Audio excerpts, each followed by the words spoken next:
¿Me ves? Hola, hola, ¿cómo Ajá. están todos? ¿Cómo están? Pero muy buenas tardes, noches en algunos lugares.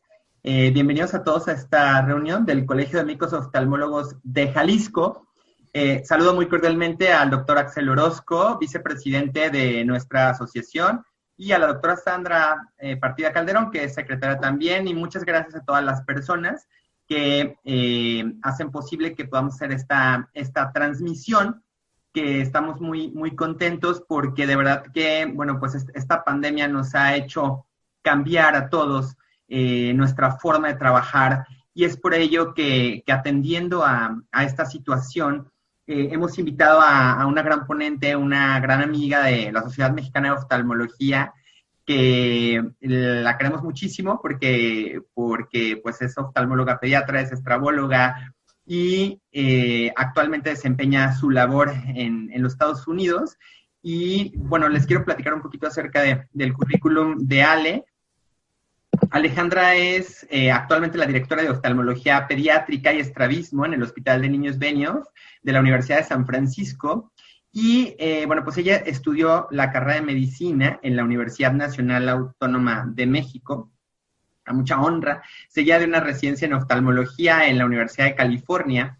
Posteriormente completó una beca de formación en oftalmología pediátrica y estrabismo en el Hospital Infantil de Filadelfia, y actualmente sus actividades se centran en la evaluación integral y el tratamiento de enfermedades oculares pediátricas, como la retinopatía del prematuro, malformaciones congénitas, cataratas, afecciones genéticas oculares, estrabismo y ambliopía. Y la doctora Campomones es activa en la investigación, centrada, como ya les comenté, sobre todo en la retinopatía del prematuro, en el manejo del estrabismo, y participa en varias colaboraciones de investigación en su hospital y en la universidad. Y durante esta pandemia del COVID-19, pues ha cambiado su enfoque hacia el aprendizaje y la investigación de opciones de telemedicina para garantizar que los niños con necesidades oftalmológicas reciban atención y puedan tener acceso al tratamiento. Ale, muchísimas gracias por estar con nosotros. De verdad que nos engalanas con tu presencia. Me enorgullece mucho que este mismo seminario que tú impartiste en APOS, en la Asociación Americana de Oftalmología Pediátrica y Estrabismo, ahora nos lo puedas compartir a nosotros. Muchas gracias y bienvenida, te dejo con nosotros. Mil gracias. Muchísimas gracias, Luis Javier. ¿Sí me escuchas bien? Sí, bien, bien, bien. Perfecto. Pues muchísimas gracias otra vez por la invitación. A mí siempre me da mucho gusto regresar a México, aunque esta vez sea de forma virtual, y estar con todos mis amigos y compañeros. Estoy viendo en el chat ahorita y veo algunos nombres conocidos, no solo de México, pero de Latinoamérica también, así que me da mucho gusto siempre reunirnos otra vez, aunque esta vez pues no en las mejores de las circunstancias, pero creo que es muy importante este tema que me has invitado a compartir. Creo que es el momento de, como oftalmólogos, no resguardarnos detrás de las líneas de batalla y saber que todos los médicos jugamos un rol muy importante, no solo para combatir la pandemia, sino para asegurarnos que los pacientes no dejan de recibir los cuidados que más necesitan y que esta pandemia no tiene efectos más severos que la infección misma por la negligencia del cuidado o deferir cuidados que son sumamente necesarios en estos momentos. Entonces creo que en mi opinión, todos jugamos un rol muy, muy importante, pero además me parece que es un momento, es una muy buena oportunidad. Yo tengo mucha emoción de que en un tiempo muy corto se han desarrollado cosas que no habíamos visto desarrollarse o que iban a tomarnos a todos mucho, mucho tiempo. Entonces, para mí esta ha sido una oportunidad, es un trampolín de realmente desarrollar programas y servicios que no habíamos tenido la oportunidad de realmente hacer madurar, y creo que es un poco lo que les quiero compartir hoy. Mi enfoque es un poco en oftalmología pediátrica y estrabismo, porque eso es lo que hago, pero creo que hay como perlas para cualquier oftalmólogo, cirujano oftalmólogo que practique en cualquier parte del mundo realmente. Entonces voy a tratar de compartir mi pantalla. Ya llegamos a los 100 participantes. Déjame volver a compartir mi pantalla y nada más si me puedes decir si la ven. Sí. Ok, perfecto. A ver, déjame. Ahí está, ya la vemos. Nosotros nos vamos a desactivar el audio para dejarte, y el video para dejarte a ti, y al final, cuando termines, reingresamos para hacer las preguntas que nos tengan en el chat. Mil gracias, Ale. Con mucho gusto. Entonces, bueno, como ya habíamos dicho, voy a compartir un poco mi experiencia. Me gustaría decir que soy experta, pero realmente, pues, ha sido una carrera vertiginosa en las últimas semanas. Llevamos muchos años platicando de cómo podíamos mejorar la eficiencia de los servicios que dábamos y cómo podíamos ayudar a disminuir las disparidades de acceso a los servicios de oftalmología pediátrica, pero no habíamos tenido realmente la oportunidad de ponerlos a práctica, y estas últimas semanas realmente ha sido pues toda la energía enfocada en desarrollar estos servicios, y les voy a compartir un poco mi experiencia personal y la de algunos de mis colegas. Hemos formado un consorcio de investigación de telemedicina en oftalmología pediátrica. Entonces, pues, muchas de estas ideas y de estas plataformas se han desarrollado en grupo. Como ya les he dicho, pues la oportunidad fue que de pronto todos nos vimos guardados en casa y sin la habilidad de dar los servicios que estamos acostumbrados a dar, ya sea cancelando cirugías electivas o semielectivas, o no pudiendo ver pacientes, o estados con la prevención de seguir diseminando la infección. Y entonces nos vimos forzados a ver cómo desarrollábamos plataformas que pudieran seguir brindando estos servicios. Para empezar, pues, ¿cuál es la definición de telemedicina? Pues hay muchísimas definiciones y cada quien puede adaptarla a su medio, y creo que muchas de estas definiciones tienen que ver con el contexto histórico y social un poco, pero se ha definido como la interacción directa o indirecta con otros profesionales de la salud. Esto ya lo venimos haciendo desde hace mucho para pedir una segunda opinión o una opinión experta. O la interacción con pacientes, pero basado en el uso de tecnologías de teleinformática, ¿no? De información y comunicación a distancia, ya sea por teléfono o por video. Y esto realmente, aunque se empezó a desarrollar hace muchísimas décadas, realmente ha sido en los últimos años, con la revolución tecnológica, que se ha podido realmente difundir.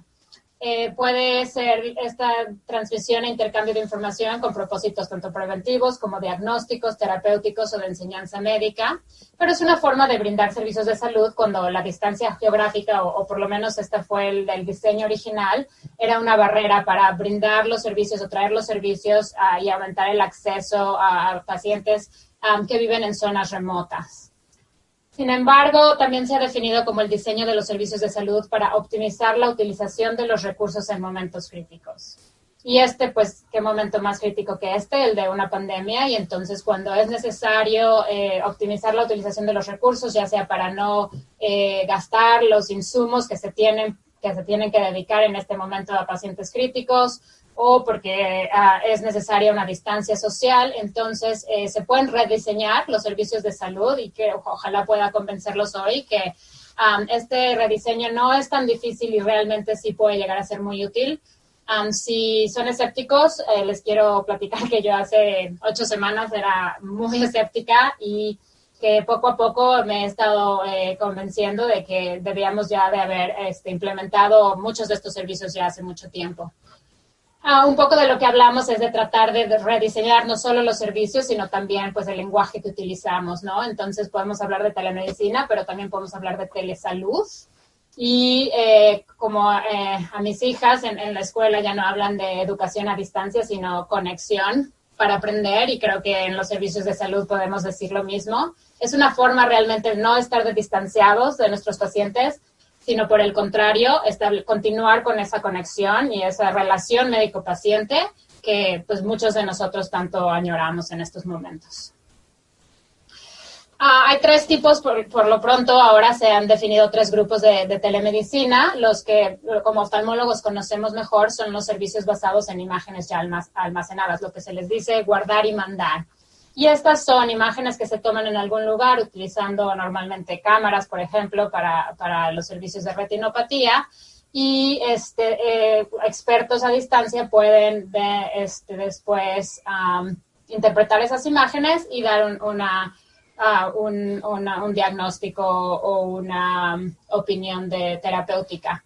Por ejemplo, la retinopatía del prematuro ya está bien establecida, como en muchas partes del mundo. Hay programas muy robustos para brindar este servicio, y obviamente la retinopatía diabética también se hace de esta forma en muchos lugares, incluidos los consulados de México, por ejemplo, en San Francisco, por medio de un programa que se hace a distancia con las instituciones en México, lo cual a mí me llena de orgullo. Otros servicios que se consideran como de telemedicina son los monitoreos que muchos pacientes hacen desde su propia casa, ya sea para el ritmo cardíaco o monitorización de la tensión arterial o otro tipo de cosas. Inclusive algunos de ustedes, por ejemplo, han mandado a casa a algún paciente con un Amsler para estar haciendo su propio monitoreo, y esto se considera como telemedicina.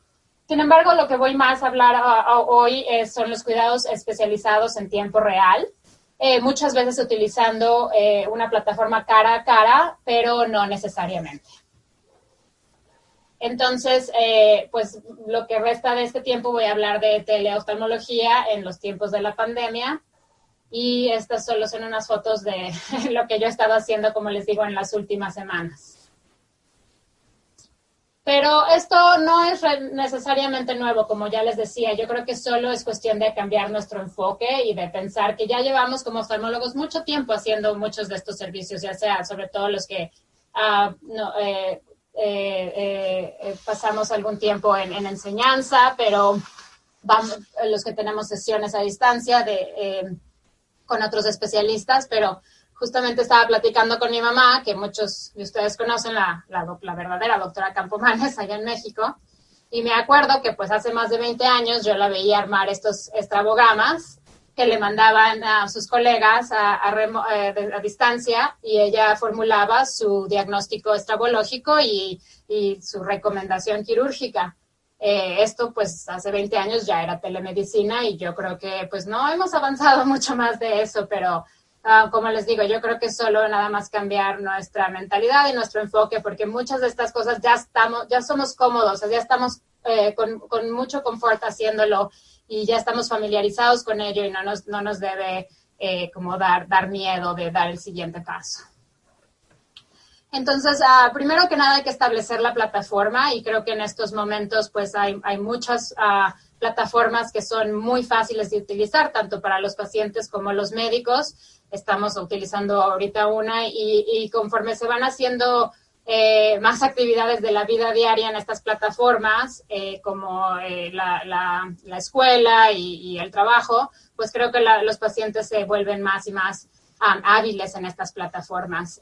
Es muy importante, y en esto sí no puedo hablarles, conocer la legislación local de cada país, de cada estado, de cada lugar, en lo que es permitido y no permitido, como por cosas de confidencialidad y otro tipo de regulaciones.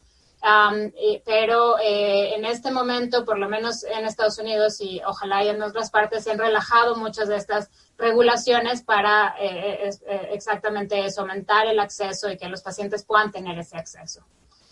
Entonces, pues, ¿cuál es la mejor plataforma? Me han preguntado, y pues la mejor plataforma es la que ustedes tienen a la mano, la que conocen, la que pueden utilizar muy bien y con la que se sienten más cómodos. Hay plataformas comerciales por los servicios por los que se puede pagar, que ofrecen pues algunas ventajas sobre las plataformas que son de libre acceso, pero si no tienen una institución que ya tiene eso muy bien establecido, realmente no es necesario hacer un contrato o buscar uno de estos servicios, porque la funcionalidad de estas plataformas en este momento realmente es muy, muy buena. Se puede usar Zoom, que es prácticamente la misma plataforma que estamos utilizando ahora, y hay un servicio de paga que tiene algunas funcionalidades aumentadas. Se puede usar Doximity, que también ha aumentado mucho su plataforma y que tiene algunas otras ventajas, pero las mismas plataformas que se utilizan en medios sociales como FaceTime, WhatsApp, Skype, todas realmente se pueden utilizar si se tiene una buena acceso y conexión. Realmente la plataforma no es la limitante en estos momentos.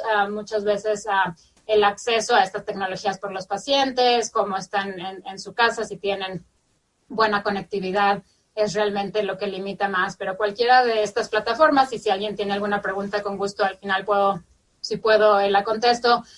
Tengo alguna experiencia con algunas de estas plataformas, pero la que yo más uso es Zoom. Y como ven aquí, pueden hacer ciertas aumentos a la experiencia. Por ejemplo, pueden poner su background virtual de su propia oficina para como mantener esa familiaridad de que están en el medio clínico. Pero ahí tiene otras funcionalidades que a mí me gustan mucho. Por ejemplo, la opción de poder compartir la pantalla y enseñarle a los niños o a los pacientes información o videos de fijación, de entretenimiento, etcétera. Entonces, por eso a mí me gusta mucho esta plataforma. Lo que más he dicho en todas las seminarios que ya hemos dado es que lo más importante es estar bien preparado, pues como en medicina en general. Yo creo que entender bien la funcionalidad que se tiene, video, audio, la conectividad, estar en un lugar que eso pues es confiable y no va a estar dando problemas, y tener una buena preparación previa a la visita, no solo del proveedor del servicio, sino del paciente también. Y ahorita voy a compartir con ustedes un poco lo que nosotros hacemos al respecto. Y bueno, conocer muy bien, se pueden ver pacientes tanto de seguimiento como de primera vez, pero es importante sí tener algo de información previa, de conocer muy bien, porque pues así en la visita se puede hacer una visita mucho más enfocada y hacer, estos no son las visitas más largas, más completas, sino son más enfocadas.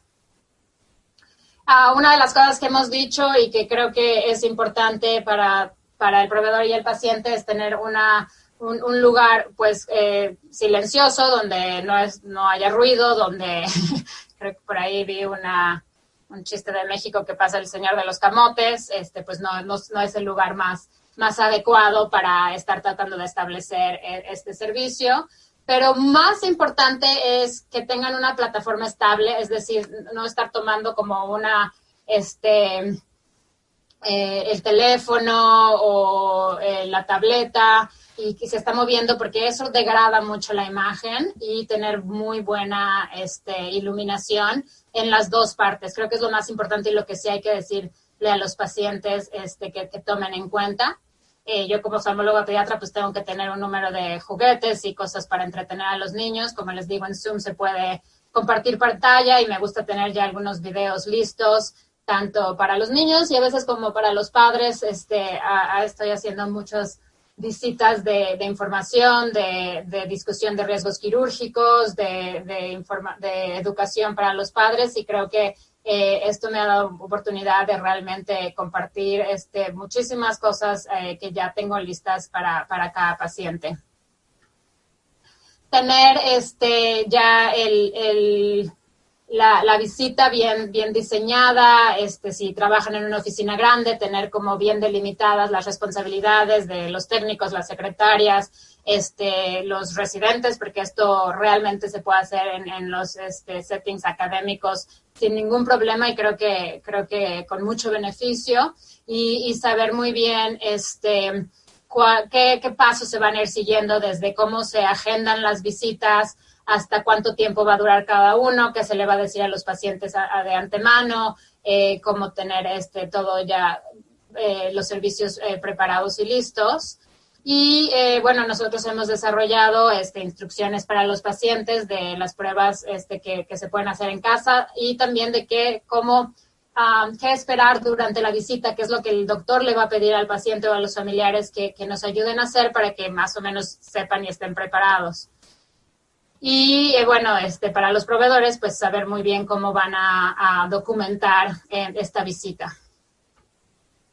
En cuanto a lo que se puede hacer en casa, pues cada semana aumenta, y yo sigo bajando y bajando aplicaciones y probándolas todas, pero creo que hay una buena gama de aplicaciones que se pueden utilizar en casa para darle a los pacientes para que hagan su preparación previa a la visita, o después también para continuar con sus chequeos. Entonces, en cuanto a agudeza visual, bueno, en los niños pequeños directamente con el video se puede apreciar muy bien su comportamiento visual, si tienen obsesión a la oclusión y otro tipo de cosas que, bueno, hacemos todo el tiempo de cualquier forma, pero definitivamente se puede hacer pruebas objetivas de agudeza visual. Esto depende mucho de qué plataforma tienen los pacientes, pero se pueden hacer por medio de impresión de algunas plantillas que ya existen y que están estandarizadas, o por aplicaciones como Peak Acuity, que ahorita nosotros es la que más utilizamos porque está validada, pero que solo existe en la aplicación Android. Y hay varias nuevas que esta semana también han salido muchas para el iOS. Entonces, pues yo creo que para la próxima semana ya vamos a tener realmente todo cubierto. Pero bueno, esta es la que se puede hacer. Esta es otra aplicación que nos ha resultado buena. Como pueden ver aquí, yo tengo ya todas estas aplicaciones que he estado utilizando, pero esta ayuda a los pacientes que no conocen su prescripción o que necesitan una prescripción de anteojos nueva, o si el médico quiere checarla por medio de, si tienen una computadora y un teléfono o una tableta, pueden muy fácilmente checar cuál es su receta de sus lentes, su prescripción correcta, y compartirla con ustedes. Entonces, bueno, aquí este es un video que tomé yo de mis propios anteojos, y realmente es muy fácil. Muchas de estas aplicaciones ya traen videos integrados que le ayudan al paciente a realmente a hacerlo sin mayor instrucción. Claro que pues las que están en inglés tal vez convenga que ustedes mismos desarrollen pues las instrucciones en español o en cualquier otro idioma que sea necesario para que puedan seguir las instrucciones. Pero como les digo, realmente todas son muy, muy fáciles de utilizar en casa. Entonces, pues aquí les muestro el video y como van a ver en un momento. Glasses off. Hold your glasses at the midway point pues te da la prescripción bastante correcta. Otra de las aplicaciones que me gusta es el iBook, que tiene muchas cosas que pueden los pacientes utilizar en casa. O una de las cosas que he hecho es tomar video de mi propia pantalla y luego utilizarlo con el share screen de Zoom, y así hacer la prueba mientras yo proyecto eso mismo, como una prueba de color, de saturación de color rojo, un Amsler grid, o a veces utilizo los mismos videos de fijación para los pacientes. Aquí estábamos intentando ver si un paciente nos podía dar más información sobre su diplopia torsional, y nos ayudó bastante cuando tomé el video del Amsler y el paciente me ayudaba a rotarlo con la aplicación del teléfono. Entonces, como les digo, hay varias cosas que ya se pueden utilizar para hacer las pruebas que realmente harían ustedes personalmente en sus consultorios.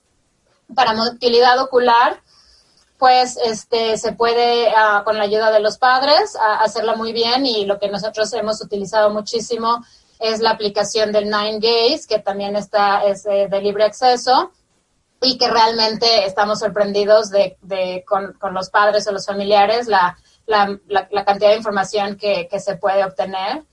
Si se toma con flash, de hecho, se puede ver otros detalles de cámara anterior y de externos. Entonces, la utilizamos mucho en preparación a nuestras visitas. Y bueno, quiero compartirles algunos casos clínicos para darles alguna idea del rango de problemas que se pueden tratar. Realmente, pues seguimos aumentando el número de pacientes que vemos, y de las cosas que nos sorprendemos se pueden manejar a distancia. Este es un paciente masculino de 6 meses que nos fue referido por torticolis. Tenía una inclinación a la cabeza y realmente, sorprendentemente, nos lo refieren en abril 17, y para abril 20 el paciente ya prácticamente había sido evaluado, lo cual en mi consulta es prácticamente imposible. El acceso a pacientes de primera vez es muy, muy tardado, desafortunadamente. Tenemos ya los paquetes de información que les damos a los pacientes, y todo eso ya está muy bien desarrollado. Pero como ustedes pueden ver, y todo esto es nada más por la visita en Zoom y las fotografías proporcionadas por los padres, se ve muy claramente aquí la hipertrofia del ojo izquierdo, que aumenta en mirada derecha, inclinación de la cabeza a la izquierda. Es muy evidente que este paciente, su tortícolis es causada por una parálisis del cuarto del ojo izquierdo y que probablemente, de hecho, se va a programar para cirugía muy pronto con una evaluación en persona el mismo día de la operación, evitando así visitas y el riesgo de contagio cuando no son necesarias. Este es uno de mis pacientes de seguimiento, un niño de 6 años al que operé de catarata hace algunos años y no había presentado seguimiento, tenía una ambliopía por deprivación muy importante. Cuando regresó a la consulta habíamos empezado a hacer un tratamiento de ambliopía con parche muy intensivo, había mejorado bastante. Como pueden ver aquí en mi examen hace 4 veces de 10,800 a 20,100 y habíamos decidido en ese momento empezar a disminuir su parchado y obviamente era importante hacerle un seguimiento porque pues no sabíamos si íbamos a perder alguna de esta agudeza visual ya ganada. Y lo que me llamó muchísimo la atención es que nada más utilizando estas aplicaciones en casa se ve que pues el examen es prácticamente igual o muy muy parecido al que yo hice en mi consultorio y todo esto hecho por los padres. Entonces se utilizó la agudeza, me mandaron la agudeza visual, que es prácticamente igual a la de mi consulta hace 4 meses, y el examen de estrabismo, aquí lo ven, este es hecho por los padres y el mío hace 4 meses en el lado izquierdo de su pantalla, y lo que me llamó muchísimo la atención es que sin haber visto mi nota anterior, inmediatamente dije, este niño tiene un patrón en A con una exotropia en miradas abajo muy importante, un ángulo kappa y una hiperfunción de oblicuos superiores. Inmediatamente leí mi nota y prácticamente era como si la estuviera escribiendo. Entonces, realmente sí tiene muchísima utilidad. Este es un caso de uno de mis colegas en Boston, Ankur Shah, que es realmente de los pioneros, ya lleva muchos años haciendo esto y es el que nos ha compartido mucha de su experiencia. De un paciente con un absceso que ya había sido drenado y había que pues, darle el seguimiento continuo y ver si estaba respondiendo a los antibióticos. Y bueno, la perla de esta visita que él nos comparte es que con fotografías, sobre todo, pues nosotros le decíamos de Vater, ¿no? De esta imagen que el mismo paciente o los padres nos pueden dar, pues se puede ver cómo la proptosis va disminuyendo y va respondiendo al tratamiento con las otras pruebas que ya les dije. Otro de los casos que le pedí si me podía compartir, porque me parece muy interesante, es de este bebé con una parálisis del séptimo que tiene una queratopatía y se le da de alta con antibióticos tópicos, pero además se les da a los padres algunas tiras de fluoresceína para estarlo monitorizando a casa. Y lo que pueden hacer aquí, déjenme ver si les puedo enseñar este video, es con el mismo iHandbook de la aplicación. Entran de esta forma y no tienen que registrarse, pueden saltarse esa parte y eligen la luz de fluoresceína, y con esta luz azul los mismos padres pueden proyectarla en los ojos, y con la tira de fluoresceína y en lágrimas artificiales se puede muy bien hacer la evaluación de un defecto del epitelio, y así estos niños, en vez de estar viniendo pues tan seguidos, se pueden por lo menos espaciar estas visitas. Si los niños se presentan a urgencias, pueden irse a su casa con estas tiras y por lo menos evitar estos tipos de seguimientos. Creo que lo más importante es pues la flexibilidad y la creatividad de todos. Todos seguimos aprendiendo uno del otro. Las cosas que hemos compartido creo que nos han ayudado mucho a nosotros, pero pues si todo falla, creo que una llamada por teléfono sigue siendo muy valiosa y puede darnos muchísima información. Creo que como oftalmólogos nos hemos acostumbrado mucho a tener ese examen objetivo y esos hallazgos objetivos, pero podemos regresar un poco a nuestros días de medicina interna y yo me he sorprendido de lo mucho que puedo aprender de mis pacientes haciendo una historia muy completa, una anamnesis en donde realmente me fijo en los detalles y me fijo en los comportamientos y las descripciones, y eso nos puede ayudar muchísimo. Pero sobre todo cuando la tecnología nos falla, he podido convertir esas visitas a llamadas por teléfono sin mayor problema, pidiendo a los familiares que después me manden fotos que evalúo, o a los médicos que nos están refiriendo a los pacientes, en vez de mandarlos o transportarlos, ayudarnos con la misma plataforma. Los pediatras, si tienen los fotorrefractores en algunos hospitales, pues utilizarlos para todo paciente, niño y adulto, para ver el reflejo rojo y otro tipo de alteraciones. Pero pues también en casa los padres se pueden poner muy creativos y utilizar plataformas que ya tienen pues mucho uso y aceptación, en donde se puede ver esta chiquita jugando con el Snapchat, me lo manda la mamá, y estoy viendo que también una paciente afáquica que le estoy manejando su ambliopía, que ya me cambió la fijación del ojo izquierdo al ojo derecho, y eso es muy importante porque puedo manejar su ambliopía a distancia, y bueno, otras formas de hacer la oclusión en casa utilizando pues lo que ya existe ahí. Entonces creo que es muy importante. Ya no me dio tiempo de ponerlo aquí, pero otra de las cosas que estamos haciendo son visitas híbridas, en donde los pacientes vienen a la colección de datos pues muy rápida y de forma muy eficiente. Hemos hecho monitorización de la atención intraocular por drive-thru en coches y otro tipo de pruebas. Y luego ya con esos datos recabados ya podemos hacer el resto de la visita por medio de telemedicina. Entonces, como les digo, pues la flexibilidad, la creatividad de todos es lo más importante en estos momentos, y mantener pues una mente abierta y flexible. Aquí estoy yo nada más enseñando cómo los mismos niños me ayudan a hacer el pantalleo monocular y el pantalleo alterno y la motilidad. Es importante nada más saber que pues obviamente no es el mismo campo que lo que tenemos en el consultorio. Entonces estamos haciendo campos visuales o motilidad, pues nos vamos a salir de la pantalla, entonces a veces es mejor pedirle a algún familiar que lo haga y nosotros nada más hacerle el coaching de cómo hacerlo y ver que lo estén haciendo bien, o como testigos, no tanto como los operadores. Otras cosas que han sido, esta es una imagen de un paciente con una conjuntivitis alérgica. La verdad, la evaluación del segmento anterior se puede hacer muy bien utilizando iluminación oblicua, pidiéndole a algún familiar que utilice la iluminación del teléfono o de una lámpara, y cambiando un poco la iluminación. Y bueno, si los padres tienen o los pacientes tienen problemas con sus lentes de contacto, esta es una forma muy fácil de ver la graduación de lentes, si tiene depósitos, como en esta pacientita afáquica también, que estaba teniendo problemas con su lente, y se ve todos los depósitos, y bueno, hay que cambiarlo. Entonces, todas estas son imágenes recabadas tanto en la visita o mandadas por los padres.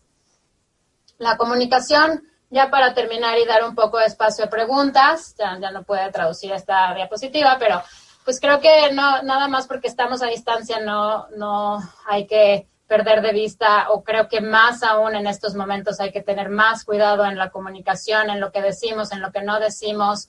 Y una de las cosas que yo he aprendido mucho es empezar la visita preguntándole a los pacientes cómo están, no perder de vista que hay un contexto más grande que nosotros, en donde la gente tiene mucha ansiedad o puede tener problemas económicos, médicos, y nada más como tener ese reporte de principio, y establecer también muy abiertamente pues el consentimiento de que están participando en este tipo de visitas, y que hay que también estar conscientes de sus limitaciones, y dejar que el paciente pues diga lo que necesita decir, la agenda de la visita, no interrumpir, y continuar con todos esos instrumentos de comunicación médico-paciente que todos conocemos, pero creo que son más importantes en momentos de crisis como esta. Yo, cuando los padres me dicen que han continuado parchando a sus niños con ambliopía 4 o 6 horas al día, realmente les digo, hago un esfuerzo para que se note el reconocimiento que tengo de cualquier paciente, de seguir con sus gotas de glaucoma, de seguir con sus tratamientos en momentos como estos. Entonces creo que estar con ellos, hacerles en claro que no los estamos abandonando, que seguimos en esto juntos, y utilizar pues todos estos instrumentos de comunicación para aumentar la visita y los resultados de la visita. Es muy, muy importante. Por eso creo que realmente no va a haber un momento en donde una app o una prueba computarizada pueda reemplazarnos como médicos. Y bueno, pues no todo siempre es miel sobre hojuelas y a veces las cosas no van a salir tan bien y los pacientes pues no van a estar tan contentos ni tan cooperadores, pero es importante pues seguir intentándolo y con más experiencia seguir adquiriendo pues más herramientas y más facilidad en este tipo de consultas. Y eso es todo. Ojalá les haya servido. Estoy a sus órdenes, ya sea aquí ahora o por medio de pues de los foros o por correo electrónico si quieren que comparta algo más de información o tienen alguna duda. Muchas gracias, Ale. Súper interesante tu plática y tenemos ya varias preguntas. Creo, Axel, tienes tú algo que comentar también, ¿verdad? Sí. Pues primero felicitarte definitivamente, Ale. Excelente plática. Creo que es algo que tenemos que avanzar mucho en México, debido a que tenemos algunas situaciones desde técnicas, de infraestructura y sobre todo de falta de uso y costumbre en los sistemas de telemedicina, siendo que allá pues están ya bastante avanzados. A mí un amigo que está en Filadelfia, un cardiólogo, me comentaba que en una semana pasaron de un expediente electrónico a un programa de telemedicina completo para atender desde casa. Entonces, definitivamente lo que nos traes el día de hoy creo que es valiosísimo porque nos has dado la pauta de cómo hacerlo desde el consultorio. Muchas veces hemos escuchado en los cursos, en los congresos, todo lo que es telemedicina en relación a inteligencia artificial o cosas más avanzadas que a veces no vemos cercanas a nuestra práctica, pero definitivamente creo que si uno puede hacer la valoración oftalmopediátrica con telemedicina, que es lo más complejo que hay, en otras áreas, en otras especialidades, como en este caso la mía retina, que está muy basada en imagen, pues creo que tenemos que irlo implementando rápido y tenemos que hacerlo ya, porque definitivamente sabemos, como mencionaba Luis Javier, pues que esto va a largo plazo, esto no es de unas semanas, sino que va a tener que cambiar nuestra práctica. Entonces, yo quiero hacer algunos comentarios en relación un poco a la telemedicina en retina, que pues es mi área, y al final quiero hacerte algunas preguntas para que compartas con todos nosotros. Telemedicina en retina pues está bastante avanzado, ya tiene más de 10 años de implementación de los sistemas, debido a que, como menciono, nuestra subespecialidad está muy basada en imagen. Entonces, desde una fotografía hasta un OCT, hoy en día el campo amplio, etcétera, nos puede dar esta información. E incluso ya los programas de Deep Learning o la inteligencia artificial aplicada ya nos pueden ayudar muchísimo, incluso con el screening en población. En este sentido, mi primera pregunta para ti sería, en oftalmopediatría, ¿cómo van en relación a todos estos sistemas pues sí, que se han conocido como aprendizaje profundo o deep learning o inteligencia artificial? Y el segundo de mis comentarios precisamente va a qué consejos nos puedes dar tú con tu experiencia de también cómo pasar de una práctica aislada, de una telemedicina muy básica que puede ser desde una videollamada con el paciente, a cosas ya más formales como las que nos has presentado, de hacer exploración oftalmológica dirigida, interrogatorio también basado en cuestionarios pues que pueden estar ya estandarizados. ¿Cómo hacer esa transición? Me gustaría que ahondaras un poco, ya que, como tú sabes, en nuestro país casi todos estamos haciendo telemedicina casi por WhatsApp, pocos estamos aplicando otras herramientas más avanzadas. Sí, muchas gracias por sus comentarios. Pues siempre, yo creo que uno de las cosas, lo que quise hacer hoy es creo que enseñarle que todos podemos, que si yo puedo, todos podemos, y creo que, bueno, cada quien va a entender su contexto cultural, social y de cada especialidad. Pero estas primeras conversaciones creo que son buenas para que todos, en cualquiera que sea nuestro contexto de práctica, veamos que podemos seguir brindando atención a los pacientes y atención de calidad. Y por eso no quise ahondarme en cosas tecnológicas que tal vez pues no se tenga acceso o que sea muy, muy caro, muy difícil en estos momentos establecer, pero hay esto, claro que es lo más básico y se puede hacer mucho más sofisticado y se va a hacer más sofisticado. Yo creo que esto es lo que a mí me emociona mucho en este momento, que realmente esto nos ha dado un motor para continuar estas aplicaciones. En cuanto a retina, sí es de los problemas que vemos como barrera para implementación, pero hay algunas cosas que se pueden hacer. Tú bien sabes que ya hay un OCT que ha sido aprobado para la utilización en casa, pero todos estos requiere de una inversión muy importante, pero se pueden hacer telemedicina híbrida, por ejemplo, tener unas como lo que se está haciendo ahorita, se está empezando a platicar ahorita, es de tener como estos lugares con cámaras como optos o no mediáticas, que los pacientes van, se toman tu foto y se van a su casa, que pueden estar distribuidos en distintas partes, y bueno, hacer la interpretación de esas imágenes que ya se ha hecho desde hace mucho tiempo, sin necesidad continuando con el distanciamiento social y sin necesidad de tener contacto. Y en cuanto a inteligencia artificial, pues sí, utilizar ya los mismos herramientas que se están utilizando de interpretación de imágenes. Hay varias plataformas que nosotros estamos probando en estos momentos para hacer monitorización de ambliopía, estrabismo, binocularidad, estereopsis desde casa. Las personas que hacen terapia visual ya las conocen y hay muchas muy nuevas, bastante completas. Y pues hay otras formas, por ejemplo, monitorización de la presión intraocular con el iCare Home, que ya está validado también. Todos estos requieren de una inversión, pero definitivamente se puede elevar el servicio a cosas mucho más sofisticadas. Ok. Muchas gracias. Sandrita, ¿querías comentar algo? Sí, bueno, doctora, mucho gusto y más que nada felicitarla por su ponencia. Sobre todo un comentario, ya que pues las respuestas a otras preguntas ya las han estado resolviendo incluso en el chat respecto a las aplicaciones. Y bueno, creo que ya no tenemos ningún obstáculo, tenemos que adaptarnos, tenemos que evolucionar junto con el paciente. Ahora sí que esta pandemia prácticamente nos alcanzó a todos.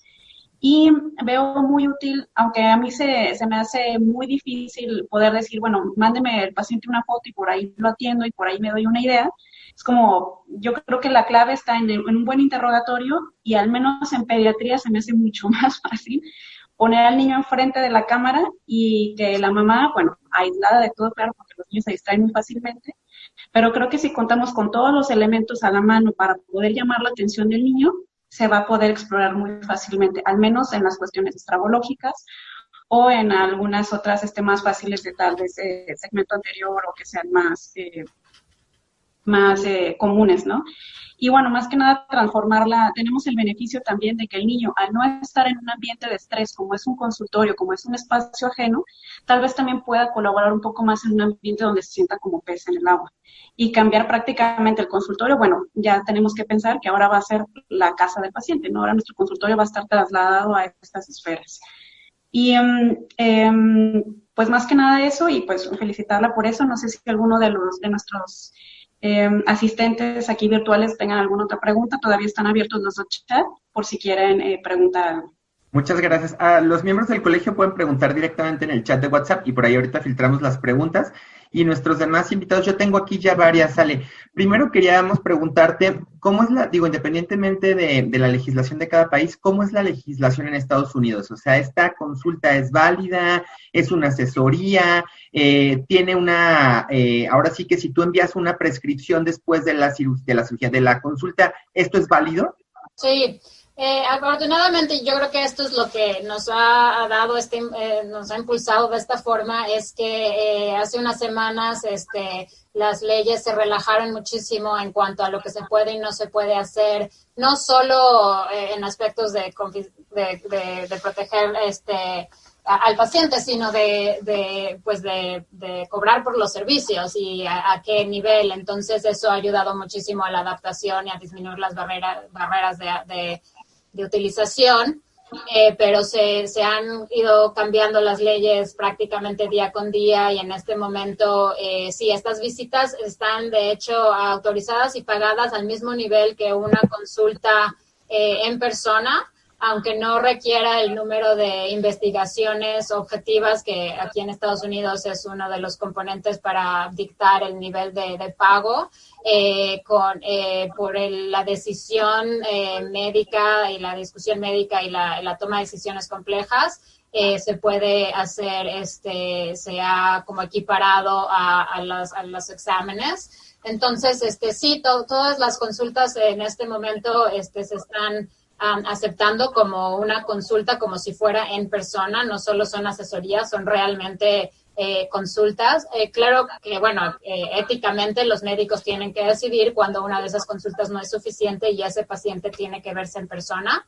Y muchas veces, y es lo que hemos hecho, convertir cuando tenemos a un paciente, sobre todo la primera vez, y ahí nos faltan datos para hacer una buena interpretación, pues se convierte a una visita en persona y obviamente al paciente se le cobra pues solo una de las visitas, pero sí se han relajado mucho las leyes en cuanto a eso y se documenta en el expediente electrónico como una visita, se da la información al paciente y se le puede hacer prescripción directamente y las recomendaciones quedan plasmadas en el expediente médico. Sí, entonces, sobre eso mismo del pago, el doctor Juan Carlos Juárez pregunta si se debe cobrar o no. Dice, la población latinoamericana tiene la costumbre de que las consultas por teléfono o las dudas por teléfono son gratis. ¿Qué opinas de esto? Sí, bueno, yo sí entiendo un poco, ya llevo muchos años de no vivir en México, pero sí entiendo, tengo muchos colegas y entiendo la cultura de consulta por WhatsApp. Y es un poco distinta porque en otros medios no ha sido tan difundida, pero también nosotros, pues los pacientes habían estado acostumbrados a llamar en cualquier momento, dejar recados, a que se les contestara, que se les llamara y pasar tiempo con ellos por teléfono sin cobrarles. Pero en estos momentos, pues sí ha habido un cambio y yo creo que esto es importante considerarlo cultural y de aceptación de la gente también y en Estados Unidos de las compañías de seguros, que son las que realmente abrieron la puerta. Entonces, aquí en Estados Unidos el pago casi todo es por medio de terceras partes y son los seguros los que están realmente aceptando estas consultas. No solo eso, sino han aceptado no cobrar deducibles ni los otros copagos, sino cubrir de 100% este tipo de visitas. Yo creo que si se hace una buena difusión y mucho de lo que hemos hecho en este preparativo de videos, de documentos que se le dan a los pacientes es enseñar cómo irlos educando a que este es un servicio de salud y que hay una cita programada. La cita, nosotros en Zoom tenemos un cuarto de espera donde los pacientes llegan a su hora de su cita y entran al Zoom a su hora determinada y no es como al libre albedrío de pues cuando sea. Yo creo que como establecer esas normas y esas expectativas desde antes es importante. Pero sí hay algunas reglas, por ejemplo, que en 7 días no puedes hacer determinado número, como que todo forma parte del mismo paquete en cuanto a llamadas y otro tipo de asesorías. Pero yo creo que si los médicos están pues dando su tiempo y su educación para sentarse y hacer este tipo y toda la preparación que conlleva, pues claro que creo que es ético y se deben cobrar estas consultas pues como cobrarían una consulta normal. El doctor Pedro Acevedo de Colombia nos pregunta si, para empezar yo quiero preguntar, ¿el formato de consentimiento informado se le envía primero al paciente, él lo firma y lo regresa, o cómo lo hacen? Y también si, después por medio de tu correo electrónico nos pudieras compartir ese formato si te es posible. Sí, pues hemos cambiado mucho. Al principio hacíamos por correo, pero realmente eso no funcionó. Luego implementamos el DocuSign, ¿no? Que es la aplicación, pero también estaba siendo problemático para algunos pacientes. Entonces, lo que hacemos es que sí, se le mandan varios documentos a los pacientes antes y también se discuten al momento de hacer la cita por teléfono, los pacientes los revisan y lo que hacemos es entonces al empezar la consulta tenemos la conversación de las partes pues que son regulatorias, ¿no? Entonces yo empiezo todas mis consultas me da mucho gusto verlos, están en California porque para nosotros está en el mismo estado por motivos de licencia es importante. Entonces, confirmar que el paciente que accede a este tipo de consulta, que ya leyó los documentos, que los acepta y tenemos todo eso pues bien documentado, como se hace cualquier consentimiento informado de las preguntas que tenemos que hacer regulatorias. Entonces, los pacientes son informados varias veces antes del momento y durante la consulta. Sí, muy bien. Tenemos otra pregunta. La doctora Sara Paula pregunta si mencionaste que envías un paquete previo a la consulta. ¿Consiste en que un paquete de recomendaciones o qué? Consiste en la información que se va a esperar del día de la consulta, qué tipo de exámenes vamos a hacer, las recomendaciones de cómo hacer pues la consulta muy exitosa, lo que decía de iluminación, de tener una plataforma estable. Con los niños muchas veces es muy útil tener a 2 papás si es posible o a alguien que ayude, de tener una fuente de iluminación. Se le dan todas esas recomendaciones para que a la hora de la hora no esté buscando el papá o el paciente la linterna. Y además se les dan instructivos de cómo hacer las pruebas, por ejemplo, de Peak Acuity o de cómo bajar la aplicación del iHandbook.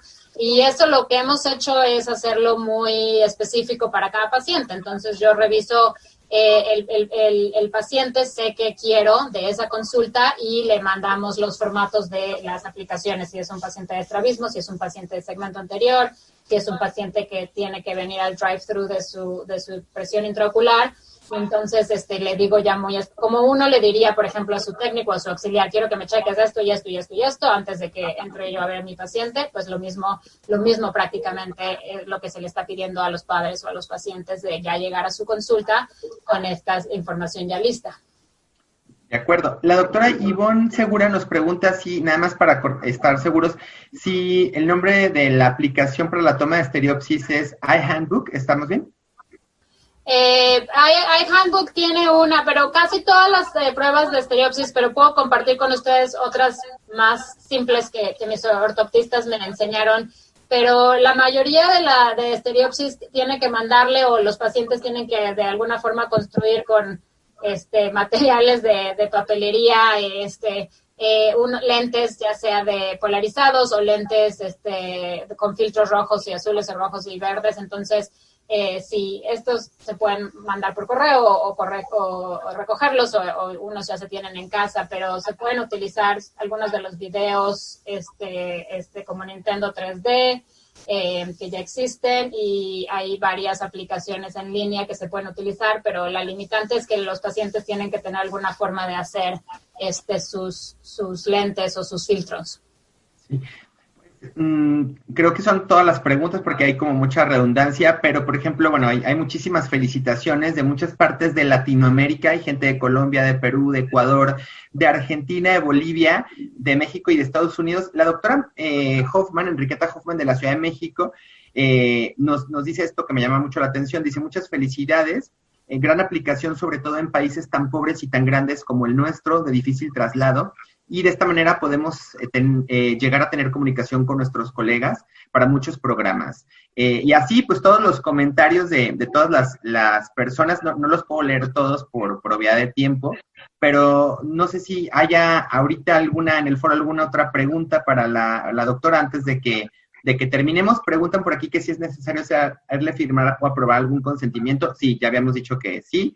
Que algunas preguntas son redundantes. Si alguien más tiene alguna pregunta, un minutito que nos la haga llegar. Esto yo lo tengo. Posterior a la consulta, a la asesoría, ¿tú envías alguna receta, algún resumen, indicaciones por escrito? Sí, lo bueno es que nosotros, nuestra plataforma de expediente electrónico tiene esa funcionalidad, entonces mando muchísimas instrucciones. De hecho, el resumen de lo que hago se lo escribo al paciente. Eso lo hemos hecho siempre, pero es muy fácil porque como estoy documentando la visita ahí mismo y ya dejo mis instrucciones, ya sea de parchar, de medicamentos, de anteojos, de lo que sea que estoy haciendo, mando la información al paciente. Y ocasionalmente cuando los pacientes no tienen acceso a eso, pues se les puede obviamente mandar de alguna otra forma. No creo que haya problema, pero sí creo que es importante hacer como un resumen, porque lo que sí nosotros pedimos, por ejemplo, y eso algo que el paciente creo que es importante recalcar, que hacemos que el paciente haga de su consentimiento de no grabar la visita, por motivos legales. Entonces, como no va a tener un récord de esa visita, nosotros tampoco la estamos grabando. Creo que sí hay algunas plataformas que permiten grabar algunas cosas, pero creo que es importante entonces tener como un resumen bien establecido tanto en el expediente médico de lo que se discutió, muchos de los consentimientos informados que estamos haciendo para cirugía los estamos haciendo remotos, entonces hay que documentarlo muy bien. Y los pacientes pues recibir un resumen o la información que necesitan para continuar con su tratamiento. Lo mismo que también establecer guías bueno, nos saltamos esta consulta, pero creo que la siguiente sí es muy importante verlo, o podemos deferir el cuidado varios meses porque tuve la información suficiente, y dejarlo muy en claro porque pues no sabemos cuánto va a durar esto, pero sí es importante no perder esa información tan importante de cuándo hay que dar seguimiento a estos pacientes. Sí, Ale, nos preguntan que si para la refracción, aparte de la aplicación, ¿tienes algún procedimiento específico o se difiere? Nosotros la estamos defiriendo. Estoy probando algunas aplicaciones. La mayoría de las aplicaciones no hace una refracción. En realidad lo que hace es preguntarle al paciente que con sus lentes ve bien y hacer algunas pruebas de agudeza visual, y si ve bien, pues continuar con con lo que ya tienen en sus anteojos. Hay algunas aplicaciones que estamos probando, pero también requieren dispositivos o como gadgets o algunas cosas que hay que mandar a su casa o comprar o pedir. Entonces todavía no las hemos validado bien. Entonces, pues si la refracción pues es 100% necesaria, pues el paciente tiene que venir en persona. Pero pues esto es como una aproximación si nada más queremos saber cómo está con sus lentes. ¿Las aplicaciones para pruebas sensoriales tienen algún control de calidad? ¿Están aprobadas? Nada de esto está aprobado por la FDA. Es importante, de lo que yo discutí hoy, nada está aprobado, y creo que es importante saber la diferencia entre aprobar. Muchas de las cosas que hacemos no están aprobadas por la FDA, pero sí están validadas. Entonces, sí, muchas de las aplicaciones, sobre todo de agudeza visual en niños y de estrabismo y estereopsis, sí están validadas pues por estudios, ¿no? De cohorte o comparativos grandes, y pues es una de las cosas que estamos haciendo en este momento con el consorcio de investigación, es tratar de validar más. Pero hay varias que están validadas, no solo las discutí hoy, pero otras, si alguien está interesado en distintas aplicaciones, sobre todo de agudeza visual y de estrabismo, puedo mandarles las referencias. Y finalmente, y la última pregunta, ¿envías recetas de medicamentos? Sí. Sí, y los pueden surtir, bueno, porque funciona de manera diferente, pero sí envías recetas de medicamentos también.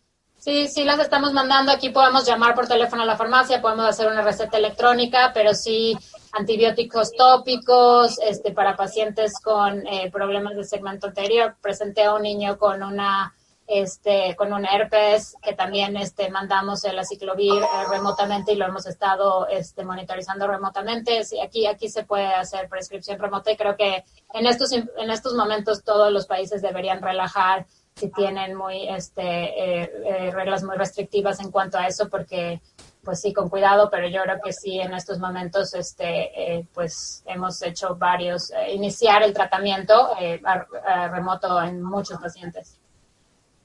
Muy bien. Ale, antes de despedirnos, vamos a dar unos avisos, no te nos vayas. Axel, ¿querías comentar algo? Sí. hacer un colorario, me parece extremadamente importante que todos debemos de entender que el futuro inminente es la telemedicina y la aplicación de todas las plataformas y sistemas. Entonces, como ya se comentaba, tenemos un contexto de país difícil de hacer esta implementación, pero eso no justifica que no sea el objetivo que tenemos que tener como primaria en nuestra práctica.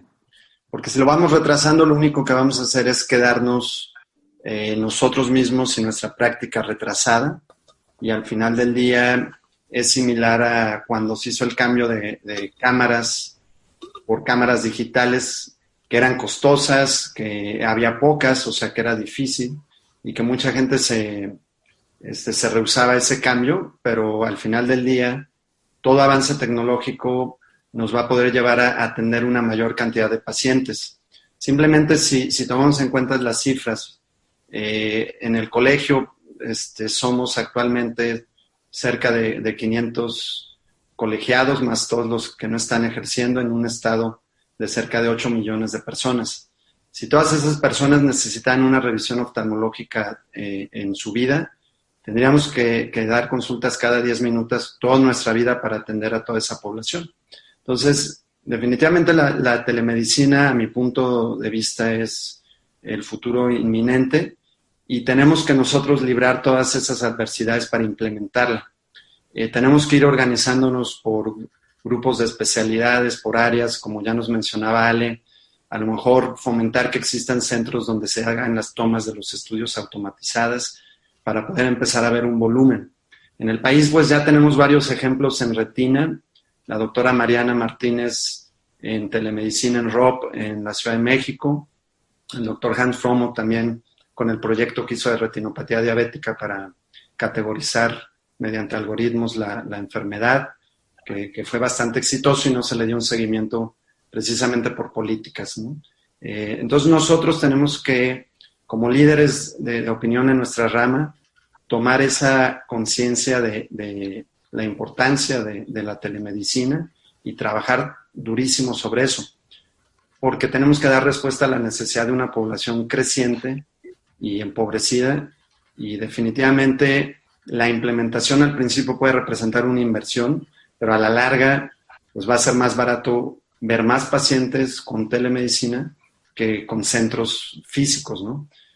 Por otro lado, como ya mencionaba también Carmen, pues la implementación de interrogatorios altamente dirigidos ya se debe de hacer. Ya existen aplicaciones donde si el paciente, por ejemplo, tiene un test o un cierto puntaje, se le da la indicación de acudir físicamente o no. Simplemente un ejemplo en degeneración macular, si tenemos agudeza visual conservada, Amsler conservado, podemos obviar la visita física de ese adulto mayor a una consulta de retina. Entonces simplemente es alentarlos, generar estrategias conjuntas todos nosotros como colegio, como agremiados, como oftalmólogos, para trabajar sobre eso y felicitar nuevamente Ale, gran plática, excelente, muchas gracias.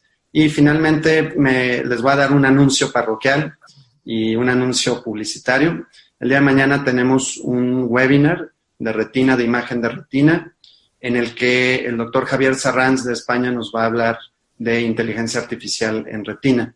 Entonces, es a las 8:30, les va a llegar por WhatsApp el link. Esperemos nos puedan acompañar porque vamos a hablar un poquito también de esto. Entonces, no me queda más que agradecerte, Allen. Luis Javier, como siempre, excelente sesión, adaptándose a los tiempos. Y bueno, saludos a todos, gracias por acompañarnos. Estuvo genial, gran participación de toda Latinoamérica. Y pues te dejo la palabra, Luis Javier. Gracias. Saludamos al doctor Humberto Ruiz Orozco, presidente del Consejo Mexicano de Oftalmología, que está presente en esta sesión. Maestro, muchísimas gracias por acompañarnos.